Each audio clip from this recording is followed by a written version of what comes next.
Assalamualaikum warahmatullahi wabarakatuh. Waalaikumsalam warahmatullahi wabarakatuh. Selamat pagi anak-anakku sekalian. Hari ini kita bertemu lagi dalam mata pelajaran sejarah. Kita melanjutkan agenda belajar kita masa Orde Lama pada minggu yang lalu. Dan minggu hari ini kita akan membahas tentang masa Orde Baru.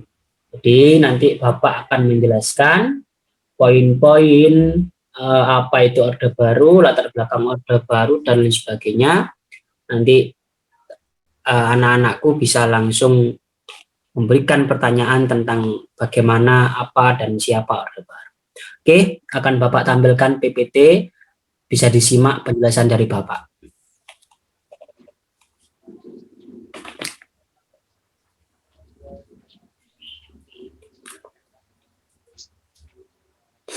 Oke. Ini ke bawah. Terus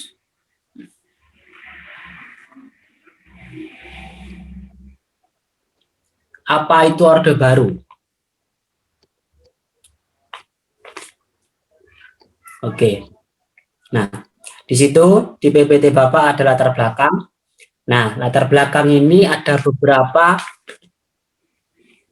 kenapa di masa pemerintahan Indonesia pada tahun 1967 itu muncul suatu istilah baru, yaitu Orde Baru. Nah, Orde Baru ini muncul ada beberapa sebab. Yang pertama, gerakan G30S atau yang kita kenal hari ini adik-adik atau kawan murid-muridku semua, yaitu peristiwa pemberontakan Partai Komunis Indonesia pada waktu itu, dan terjadi suatu konflik antara masyarakat sipil dengan para TNI pada waktu itu atau ABRI yang disebut dengan G30S PKI. Yang kedua yaitu tuntutan Tritura. Tritura ini adalah lanjutan dari gerakan G30S PKI, yaitu poin-poinnya tentang pembubaran PKI, merombak kabinet Dwikora, dan turunkan harga perekonomian. Karena pada waktu itu sebelum Orde Baru, istilahnya dibuat dengan Orde Lama pada tahun 1960 sampai 1965, banyak kejadian-kejadian mulai dari ganyang Malaysia, inflasi naik, dan lain sebagainya, sehingga kondisi ekonomi politik sosial tidak stabil pada waktu itu, sehingga banyak faktor-faktor yang melatar belakangi lahirnya Orde Baru. Yang saya sebut Bapak tadi, yaitu G30S PKI, yaitu tuntutan Tritura yang Bapak jelaskan tadi di slide. Terus yang ketiga ada Super Semar. Nah, Super Semar ini agenda yang begitu luar biasa dan tersembunyi, dan hari ini belum bisa diungkap secara detail apa isi surat Super Semar dan agenda apa yang ada di dalamnya. Akan tetapi poin inti dari Super Semar adalah pengalihan kekuasaan dari Soekarno ke Soeharto dalam waktu sementara. Akan tetapi agenda ini menjadi poin penting perpindahan kekuasaan secara panjang dari Soekarno ke Soeharto. Begitu. Dan selanjutnya yaitu ketetapan TAP MPRS nomor berapa ini? Mungkin bisa dibaca, MPRS garing 1967, pencabutan masa kekuasaan Soekarno. Gitu. Karena pada waktu itu dalam MPRS ini Soekarno adalah presiden seumur hidup. Jadi ini dicabut untuk bisa melengsarkan Soekarno dan diganti oleh presiden yang baru yaitu Soeharto. Dengan banyak dalih-dalih yang dibuat dan diciptakan pada waktu itu. Next. Ciri-ciri masa demokrasi terpimpin. Nah, ada beberapa ciri-ciri demokrasi masa terpimpin. Yang pertama, otoritarianisme atau otoriter, pelanggaran demokrasi, pers, kritik pemerintah, dan petrus. Jadi pada masa Orde Baru banyak otoritarisme yang dilakukan oleh presiden pada waktu itu atau penguasa pada waktu itu, banyak kejadian-kejadian mulai dari Petrus, Ninja, terus banyaklah pokoknya. Ini kalau saya sebutkan pelanggaran demokrasi, terus pembungkaman pres, kritik pemerintah di penjara, dan lain sebagainya. Terus demokrasi yang dipenuhi dengan KKN, korupsi, nepotisme, dan sebagainya. Nah, jadi banyak yang dipenuhi dengan korupsi pada waktu itu, sehingga pemerintahan ini disebut dengan pemerintahan yang begitu korup. Nah, banyak dari Pertamina, Bulog, terus bendahara negara, dan sebagainya. Nah, selanjutnya yaitu ketiga, pedoman penghayatan dan pengalaman Pancasila. Yang mungkin menjadi poin plus pada masa Orde Baru itu adalah Pancasila sangat melekat pada waktu itu. Kalau teman adik-adik coba tanya ke bapak-bapak teman-teman atau adik-adik, pasti mereka akan sangat memahami dan menghafal apa itu Pancasila. Dominasi kekuatan. Nah, jadi pada waktu itu partai yang memang berdominasi dan berkuasa secara penuh, secara otoriter itu adalah Golkar. Karena Golkar ini adalah partainya para penguasa. Lalu pada waktu itu ada yang namanya penggabungan instansi kemiliteran antara kepolisian dan militer yang disingkat dengan ABRI, Angkatan Bersenjata Republik Indonesia. Nah, pada waktu itu ini sebagai tolak ukur kekuasaan, sehingga yang mengontrol penuh kekuasaan pada waktu itu, dan ekonomi liberal. Oke, next, kehidupan politik masa demokrasi. Nah, kehidupan politik masa Orde Baru, yang pertama, pembubaran PKI dan organisasi masanya. Jadi setelah Soeharto itu menjabat pada waktu itu dengan utusan surat Super Semar, langsung langkah pertama itu membubarkan PKI tanggal 12 Maret 1966, menetapkan PKI sebagai organisasi terlarang, menangkap 15 menteri diduga PKI. Nah, yang kedua, penyederhanaan partai. Jadi partai pada waktu itu hanya difungsi menjadi 3 partai, yaitu P3, PDI, dan Golkar. Pemilu setiap 5 tahun sekali. Cuman meskipun pemilu diadakan setiap 5 tahun sekali, ya kontrol penuh pemerintah yang berkuasa pada waktu itu, sehingga hanya ajang formalitas saja pada waktu itu ketika pemilu berjalan selama 5 tahun sekali. Oke, next, kehidupan politik masa Orde Baru. Dufungsi ABRI, ini yang saya sebutkan tadi, dufungsi ABRI. Jadi ABRI itu bisa berkuasa tidak hanya dalam mengamankan negara, tapi dia bisa menjadi include dalam masyarakat sipil di pemerintahan dan sebagainya.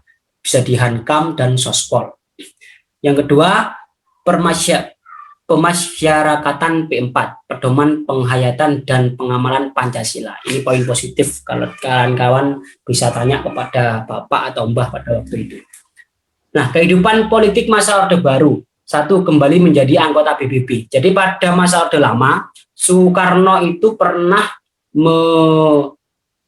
menyampaikan orasinya di gedung PBB untuk keluar dari PBB. Pada waktu itu menolak atas kemerdekaan Malaysia yang menjadi bonekanya Inggris, sehingga Soekarno menolak hal itu dan keluar dari PBB, sehingga pada masanya Soeharto, masa Orde Baru, kembali lagi ke PBB dan ikut dalam PBB pada tanggal 28 September 1966. Indonesia resmi aktif kembali menjadi anggota PBB. Yang kedua, politik bebas aktif, hubungan Indo-Malaysia, Singapura, dan hubungan luar negeri yang lainnya. Contohnya Freeport. Jadi pada waktu itu, zamannya Soeharto, Freeport itu sangat dilindungi. Soekarno sangat dilindungi. Tapi ketika masa Soeharto, politik bebas aktif, semua hubungan bisa dilakukan, sehingga semua interaksi dengan negara lain bisa dimanfaatkan, sehingga Freeport yang awalnya menjadi aset, diinvestasikan ke Amerika, dan banyak lagi aset-aset Indonesia pada waktu itu. Pendirian ASEAN terlibat dalam pendirian ASEAN. Soeharto pada waktu itu juga aktif dan terlibat.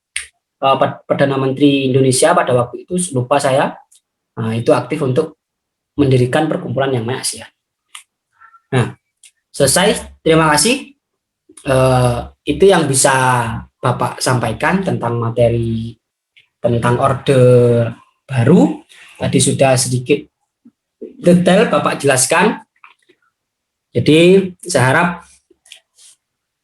adik murid-muridku bisa menyampaikan sedikit pertanyaan tentang orde baru, apa orde baru itu, bagaimana orde baru dan sebagainya. Begitu. Oke. Bisa lanjut ke layar utama, PPT-nya dihilangkan dulu. Oke, saya beri jatah 2 pertanyaan untuk anak-anak bisa memberikan pertanyaan kepada Bapak. Apa yang kurang paham tentang orde baru ini? Monggo.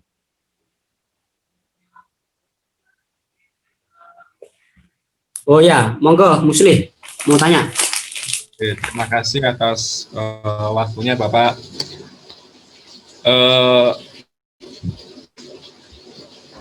Ada yang saya mau tanyakan, yakni mengenai dui fungsi ABRI. Apa alasan pada masa Orde Baru itu diberlakukan atau diterapkan dui fungsi ABRI? Itu saja. Terima kasih ya Pak.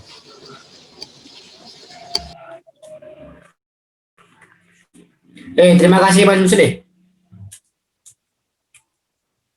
Oke, dui fungsi ABRI. Kenapa pada masa Orde Baru itu ada menciptakan dui fungsi ABRI pada waktu itu? Nah, poin intinya kenapa pemerintah itu melibatkan dan membentuk dui fungsi ABRI? Ya karena itu yang pertama, yaitu mengontrol sistem politik, sosial, ekonomi penguasa pada waktu itu.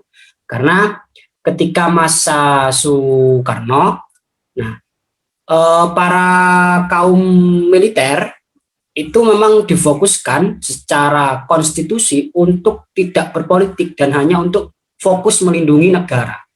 Nah, sebenarnya memang fungsi secara konstitusi seperti itu. Cuman pada waktu zaman Soeharto, nah hal-hal itu tidak diberlakukan kembali karena kita tahu Soeharto itu adalah mayor jenderal, beliau dari angkatan atau dari elit angkatan pada waktu itu, sehingga hal ini juga menjadi pemanfaatan pada masa Orde Baru. Nah, sehingga kekuasaan-kekuasaan yang menjadi kebijakan pada masa Soeharto itu adalah agar di fungsi ABRI itu bisa dikontrol secara penuh dan bisa mengontrol masyarakat pada waktu itu yang memang tidak bisa menjalankan kebijakan-kebijakan pemerintah secara baik ataupun mengkritik pemerintah dan sebagainya. Sehingga di fungsi ABRI itu tidak hanya ketika masa Soeharto itu tidak hanya berfokus kepada pengamanan dan penjagaan negara, tapi lebih kepada sudah main politik dan sebagainya, ekonomi dan sebagainya. Seperti itu. Terima kasih Bapak. Oke, dicukupkan ya. Oke Bapak. Oke, mungkin diskusi untuk kali ini. Terima kasih kepada Bapak dan adik-adik atau siswa-siswaku. Mungkin sebelum kita akhiri kegiatan ini, saya persilakan ketua kelas untuk berdoa. Untuk Mas Dio, monggo dipimpin doa. Baik, untuk menutup pembelajaran pada pagi hari ini, marilah kita berdoa menurut agama dan kepercayaan kita masing-masing. Berdoa mulai.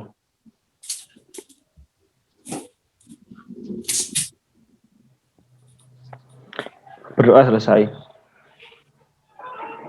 Oke, terima kasih kepada Mas Dio selaku ketua kelas sudah memimpin doa.